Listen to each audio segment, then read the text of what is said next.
आसंता 12 तारिखରୁ September 30 तारिख पर्यंत Asia महादेशर द्वितीय बृहत जैवमंडल भाव प्रसिद्ध लाभ करिथिबा शिमिलीपाल टाइगर रिजर्व पर्यटकों बंद रहिबो। एने शिमिलीपाल व्याघ्र संरक्षण प्रकल्पर भारप्राप्त क्षेत्र निर्देशक तथा आंचलिक वन्यप्राणी संरक्षक डॉक्टर प्रकाश चंद्र गुगिनेनी विभागीय विज्ञप्ति जारी करिसंती। तेबे प्रतिवर्ष वर्षा ऋतु पाई शिमिलीपाल अभयारण्य को पर्यटक मानक प्रवेश बंद रही थाए। हेले चलित वर्ष सल मौसुमी पाई 4 दिन पूर्व यह बंद करा जाउछि। आउ पर्यटक मानक पाई 4.5 मास पर्यंत शिमिलीपाल अभयारण्य फाटक बंद रहिबो। तेबे वर्षा पर स्थिति को देखि नवेम्बर मास पहिला को पर्यटकों पाई पुणी शिमिलीपाल अभयारण्य खोलिबाकु नै तारीख घोषणा करा जिवो बोली कहा जाइछि।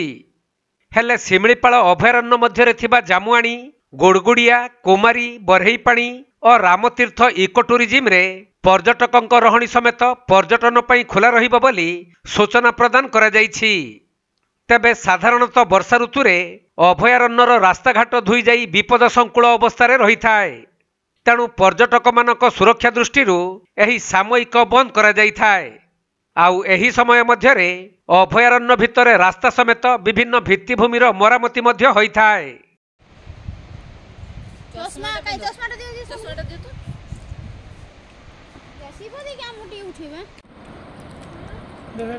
तो मोबाइल टा कनेक्ट हो गई इधर हैं सीधे हो आस्ते एडो बिजनेस कंफर्म हमें मयूरभंज जिला करंजियारू सचिदानंद पलई बारिपदारू दीपक पाणिग्राही रिपोर्ट कोणार्क लाइव।